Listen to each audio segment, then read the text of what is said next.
The salt-kissed breeze from the Malibu coastline carried the faint hum of waves crashing below.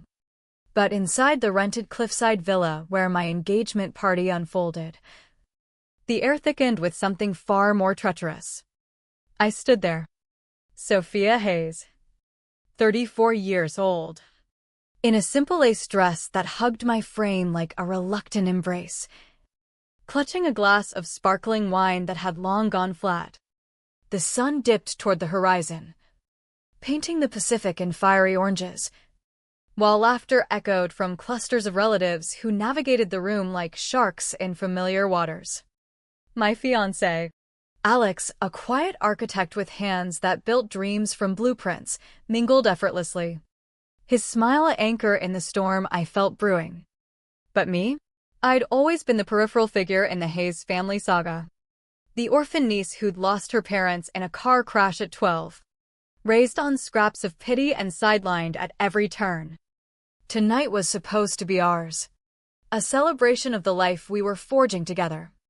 Instead, it became the spark that ignited the powder keg of secrets buried deep in our bloodline.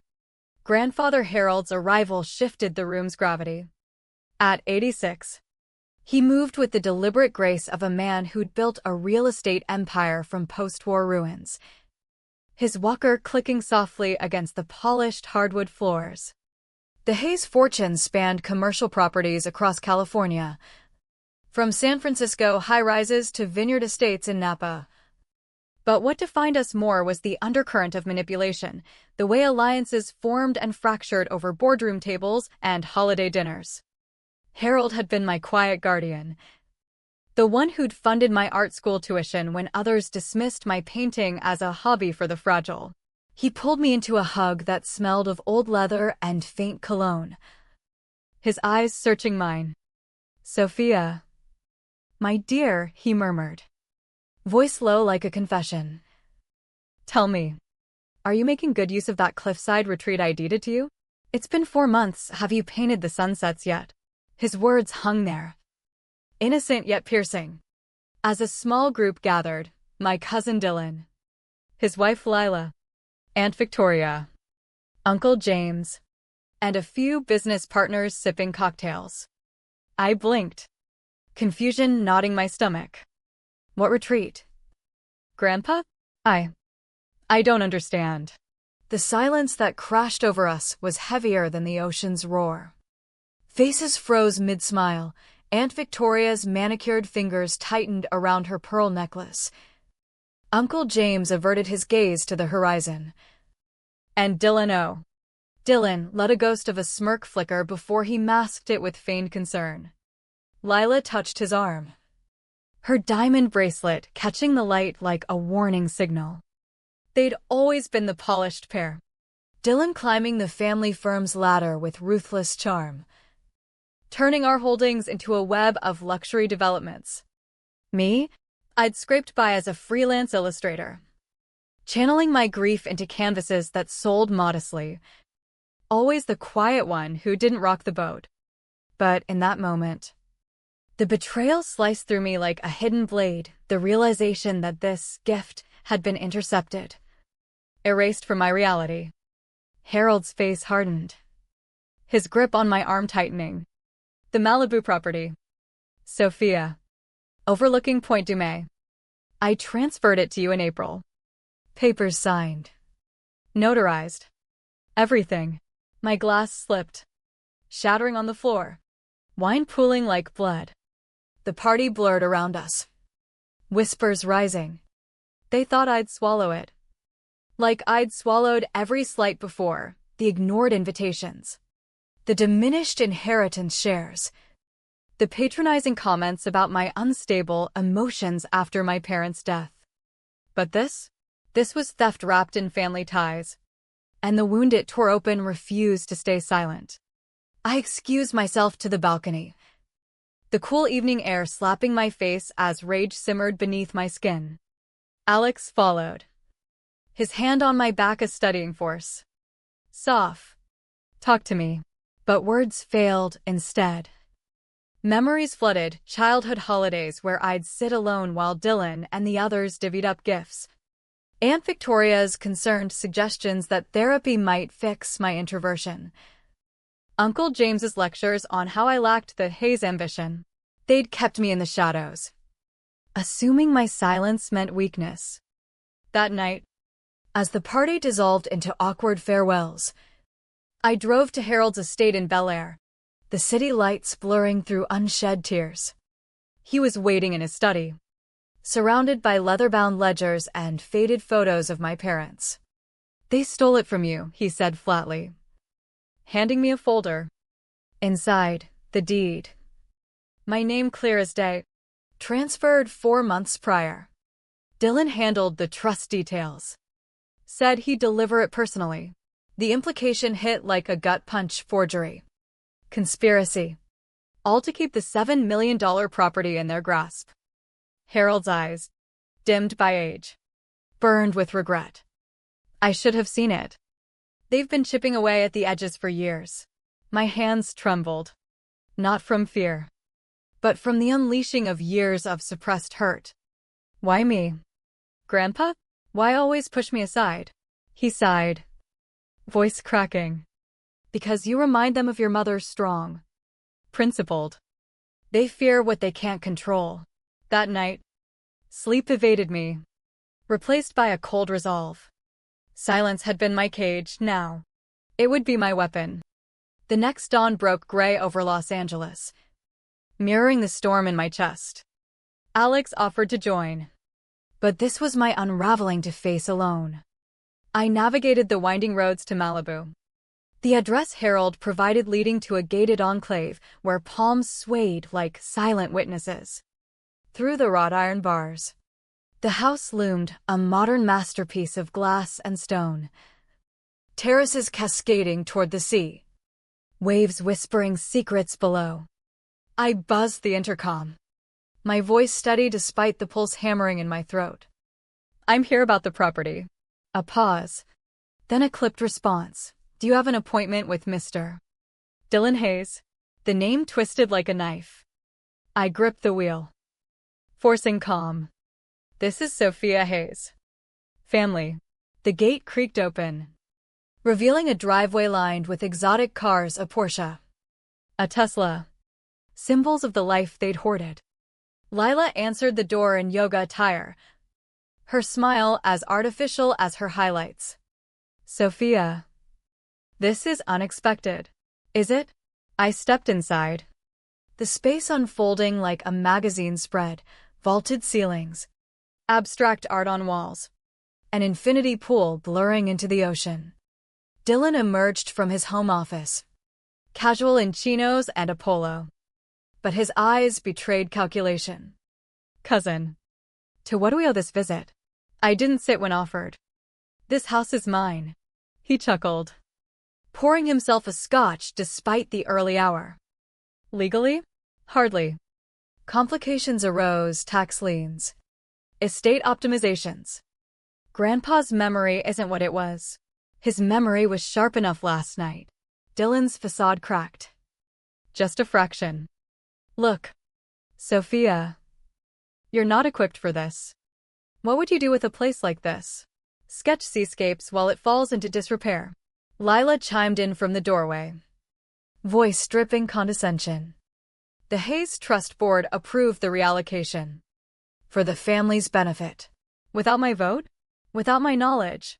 The words erupted, fueled by decades of being diminished. Dylan leaned in, his breath carrying the sting of whiskey. "Grow up. You've always played the victim, the poor orphan we pitied. While you doodled. I built this empire. Tripled our portfolio, with assets that weren't yours to touch." His laugh was hollow. "Everything's mine now.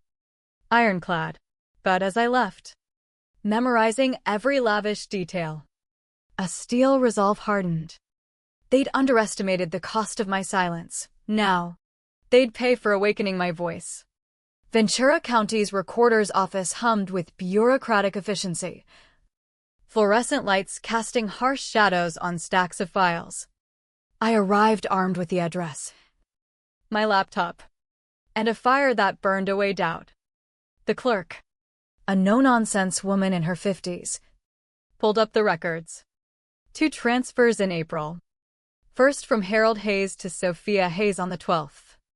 Then, 3 days later, from you to the Hayes Family Trust. My breath caught, the digital proof glaring. Can I get copies? As she printed. I snapped photos, backing them up to cloud drives. The documents revealed the deceit, Harold's signature authentic. Mine a clumsy forgery. The notary? The same for both. I tracked him down to a modest office in Oxnard, sandwiched between a coffee shop and a pawnbroker.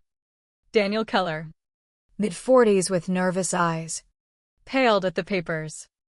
You notarized these. Did you see me sign the second? He fidgeted. The family attorney brought it. Said you'd authorized it remotely. It's common practice. Legal. He avoided my gaze. If the signature's genuine, it isn't. Silence stretched, thick with implication. Off record, he whispered. That lawyer was persuasive. Generous. Even. Who? Thomas Whitaker. Handles all Hayes affairs. Whitaker, the family's legal shadow. Always at Uncle James's elbow. Another thread in the web.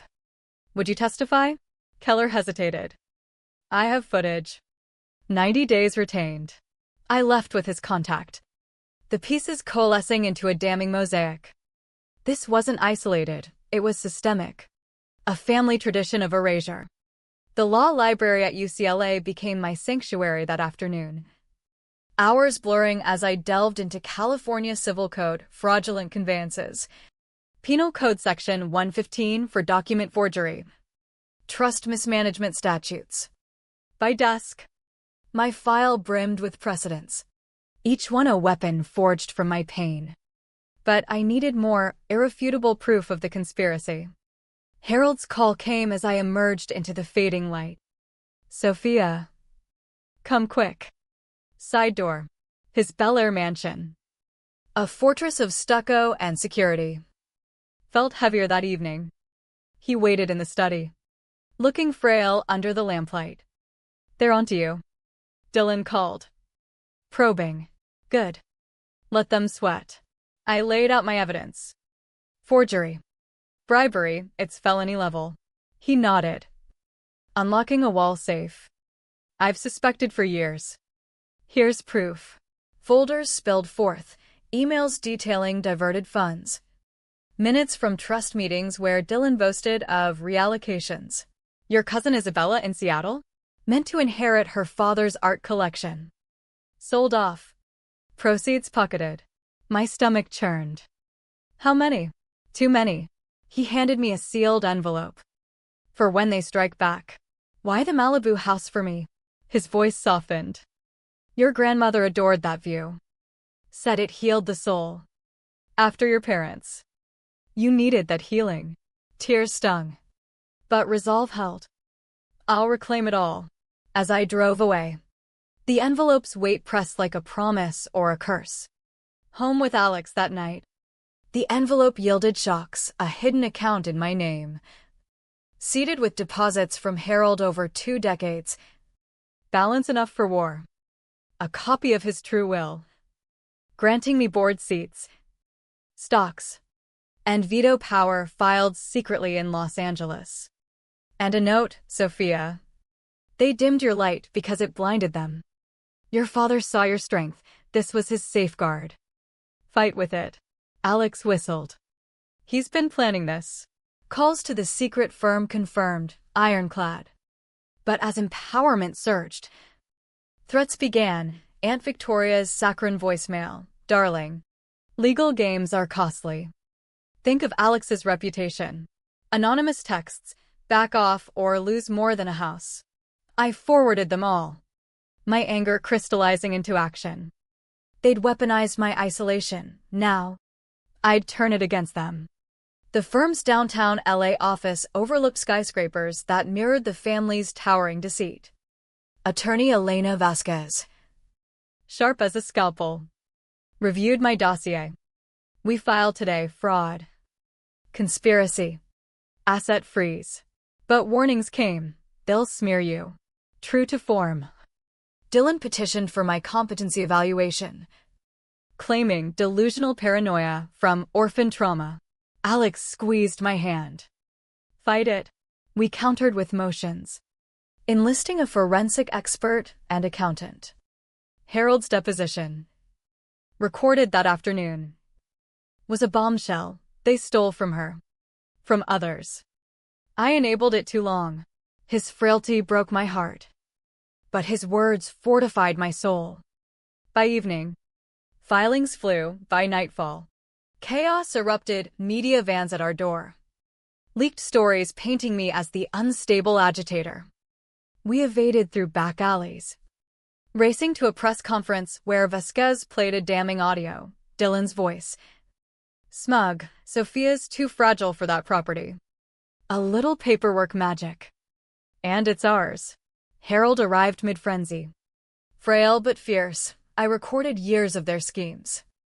Copies with the FBI. The room ignited, raids followed. Assets seized. The fallout was brutal. Family texts branding me destroyer. Private investigators tailing us. Lila's desperate plea at my door.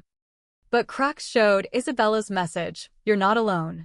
Harold's final gift, a key to a safe deposit box brimming with offshore proofs. Money laundering ties. Then, tragedy. Harold's collapse post-conference. His last whispers, make it right. The foundation.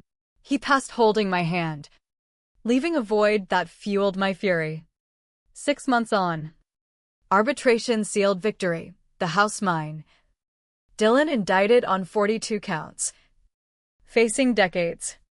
In court, his rage boiled, you ruined us.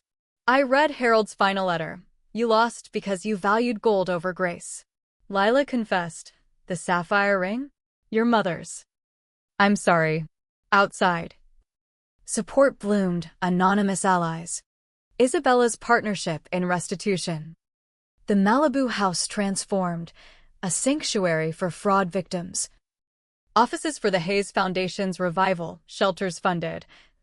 Scholarships reinstated. With Alex by my side, watching families heal from the terrace, I realized revenge's true price, not destruction, but rebirth. Dylan rotted in a cell. Blind to what he'd lost, I stood in light, building legacies from ashes. The silence I'd endured became my roar. And in its echo, justice whispered back.